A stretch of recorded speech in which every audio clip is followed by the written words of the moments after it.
Navy अफसर बन गया हैवान, 3 लोगों को उतारा मौत के घाट, अपनी झूठी मौत की लिखी स्क्रिप्ट, 20 साल बाद सामने आया सारा सच। नमस्कार, कैपिटल टीवी में आपका स्वागत है और मैं हूं आपके साथ प्रिया बिस्ट।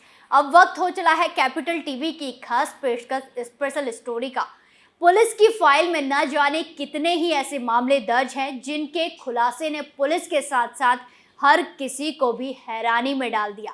ऐसा ही एक मामला दिल्ली से सामने आया है जिसे सुनकर आप भी हैरान हो जाएंगे, जहां एक व्यक्ति कत्ल के बाद 20 साल तक अपनी मौत का नाटक करता रहा और इस नाटक के लिए उसने खेला ऐसा खूनी खेल जिसकी कल्पना से भी रूह कांप जाए। क्या है दिल्ली की ये पूरी कहानी, चलिए जानते हैं और विस्तार से एक एक कर जानते हैं पूरा मामला।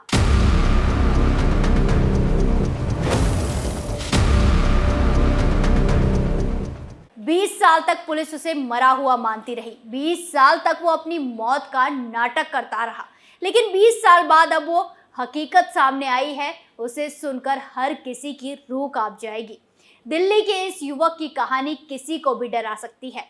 एक नेवी अफसर कैसे बन गया हैवान, पहले दोस्त को मारा, फिर खुद को बचाने के लिए 2 मजदूरों को जिंदा जलाकर खुद को मरा हुआ दिखाया और इंश्योरेंस की रकम भी हड़प ली। करीब 20 साल पहले से नेवी अफसर जिंदा होकर भी मरा रहा, लेकिन ज्यादा समय तक उसका खेल पुलिस से नहीं छिप पाया।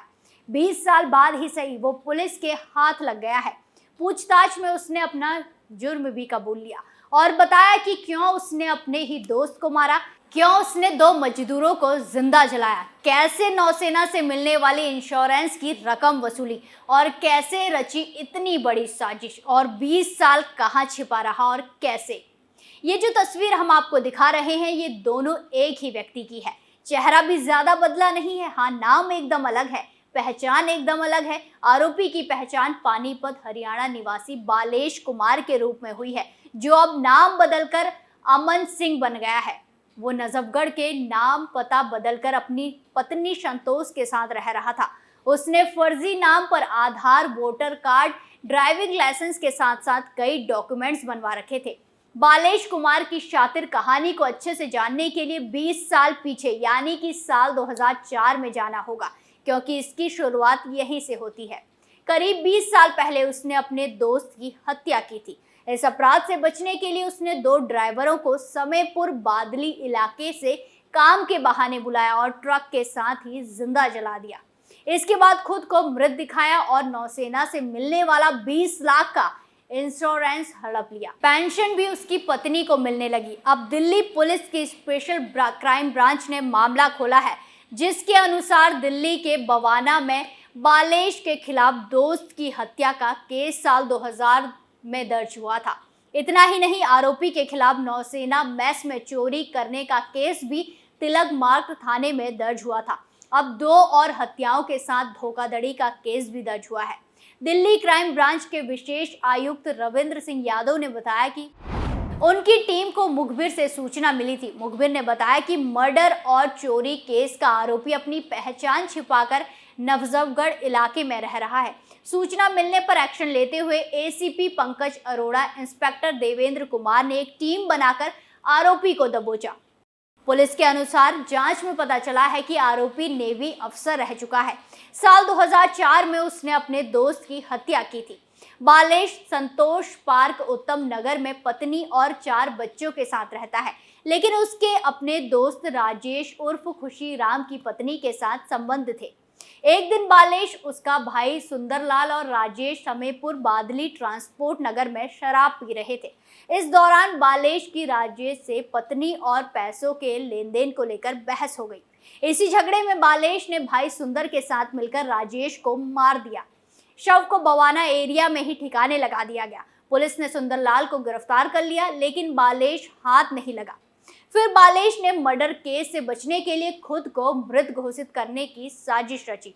बालेश कुमार ने अपनी झूठी मौत की स्क्रिप्ट लिखी खुद अपने हाथों से। इस स्क्रिप्ट को पूरा करने के लिए वो एक खूनी खेल खेलता है और इसके लिए दे देता है 2 लोगों की जिंदगी की बलि। दरअसल नेवी से रिटायर होने के बाद वो अपने भाई महेंद्र सिंह का ट्रक चलाने लगता है। उसने समयपुर बादली एरिया से बिहार निवासी मनोज और मुकेश नाम के 2 मजदूरों को ट्रक पर काम करने के लिए रखा। बालेश ने उनको मारने की साजिश रची। साजिश के तहत वो दोनों को राजस्थान के जोधपुर में ले गया। थाना डडियावार एरिया में उसने दोनों को शराब पिलाई। नशे में धुत हुए तो उनको ट्रक में बंद करके ट्रक को आग लगा दी। ट्रक में गत्ता भरा हुआ था, जिस वजह से दोनों जिंदा जलकर मर गए। नशे में होने के कारण उन्हें बचाव का मौका नहीं मिला। जांच में पुलिस ने एक मृतक को बालेश मान लिया। सारे सबूत भी इसी तरह से रखे गए थे कि पुलिस को लगता है मौत बालेश की हुई है और बालेश अपनी साजिश में कामयाब हो गया।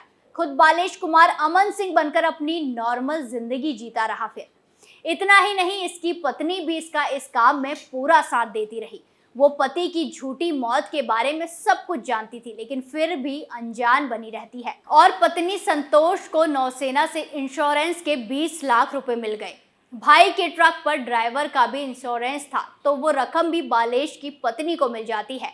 बालेश की पेंशन भी पत्नी संतोष के नाम ट्रांसफर हो गई, क्योंकि बालेश पहले नेवी में था। दोनों पति पत्नी इस खूनी खेल को बखूबी पूरा करते हैं। मृत घोषित होने के बाद बवाना हत्याकांड से उसका नाम पुलिस ने हटा दिया। और तो और गिरफ्तार भाई ने भी आज तक उसका राज नहीं खोला। बालेश नाम पता बदलकर नजफगढ़ इलाके में अमन सिंह बनकर रहने लगा। 20 साल बाद, यानी कि कुछ दिन पहले, पुलिस को खबर मिली है कि बालेश कुमार जिंदा है। 20 साल पहले उसकी मौत नहीं हुई। पुलिस दंग रह जाती है, क्योंकि ट्रक में तो उसकी और एक और व्यक्ति की लाश मिल चुकी थी। अब सवाल ये था कि जो उस दौरान ट्रक में जलकर मारे गए थे वो कौन थे। पुलिस सबसे पहले इस केस की तलाश शुरू करती है। पता चलता है कि बालेश कुमार नजफगढ़ में अमन सिंह बनकर रह रहा है। वो प्रॉपर्टी डीलिंग का काम करने लगा है। पुलिस उसके ठिकाने पर पहुंचकर उसे गिरफ्तार कर लेती है। अब इस मामले में क्राइम ब्रांच ने FIR दर्ज कर ली है, जिसमें आरोपी के खिलाफ IPC की धारा 419, 420, 466, 468, 471, 474 और 120B के तहत मुकदमा लिखा गया है। अब 20 साल बाद बालेश की हकीकत सबके सामने आ गई है। पुलिस बालेश की पत्नी और परिवार के अन्य सदस्यों के उसके अपराधों में भूमिका की जांच कर रही है और उन सभी पर मुकदमा चलाया जाएगा। हरियाणा के पानीपत के मूल निवासी बालेश ने कक्षा 8 तक पढ़ाई की। 1981 में वो स्टुअर्ड के रूप में नेवी में शामिल हुआ और 1996 तक वहां सेवा की। सेवानिवृत्त के बाद उसने दिल्ली के उत्तम नगर में किराए पर एक घर लिया।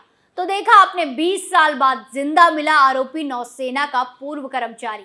साल 2004 में दिल्ली पुलिस ने एक शख्स की मौत के मामले में जांच शुरू की थी। अब जाकर इस मामले में हैरान कर देने वाला खुलासा हो गया है।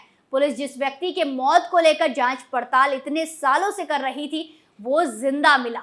वो इतना शातिर था कि अपनी मौत का खेल 20 साल तक खेलता रहा और किसी को कानो खान खबर नहीं हुई। इस स्पेशल स्टोरी में आज के लिए इतना ही। फिर पेश होंगे नए मुद्दे के साथ। बाकी तमाम खबरों के लिए देखते रहिए कैपिटल टीवी उत्तर प्रदेश। नमस्कार।